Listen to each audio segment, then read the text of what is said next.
বাংলাদেশের নারী ক্রিকেটের প্রথম মহাদেশীয় শিরোপা এনে দিয়েছিলেন জাহানারা সালমাদের দল। বাংলাদেশকে গর্বিত করেছেন যে নারীরা তারাই যৌন নির্যাতনের শিকার হয়েছেন জাতীয় দলের ম্যানেজমেন্ট দ্বারা। চমকে দেওয়ার মতো এ বিস্ফোরক অভিযোগ করেছেন নারী দলের সাবেক অধিনায়ক জাহানারা আলম।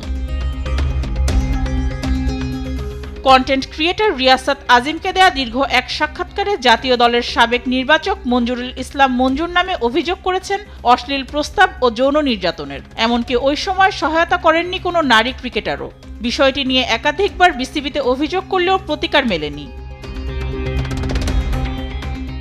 বর্তমান নারী দলের ম্যানেজার ফাইয়াজ সহ বর্তমান অধিনায়ক নিগার সুলতানার নামে অভিযোগ করেন জাহানারা।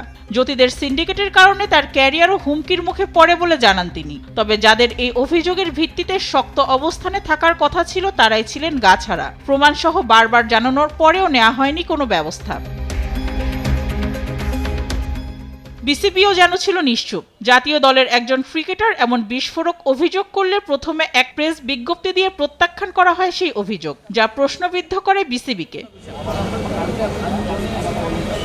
জাহানারার যৌন হয়রানির অভিযোগগুলি প্রকাশের পর নারী ক্রিকেটের সমালোচনার ঝড় উঠে। বিষয়টি নিয়ে বিব্রতকর পরিস্থিতিতে পড়ে বিসিবি। এরপরই বিসিবির পক্ষ থেকে জাহানারার অভিযোগ নিয়ে তদন্ত কমিটি গঠনের সিদ্ধান্ত নেওয়া হয়েছে। এই কমিটি আগামী 15 কার্যদিবসের মধ্যে তদন্ত সম্পন্ন করে প্রতিবেদন ও সুপারিশ জমা দেবে।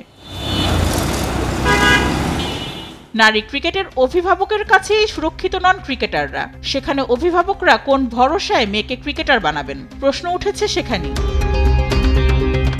মেহজাবিন হোসেন, স্পোর্টস ডেস্ক, দেশ টিভি।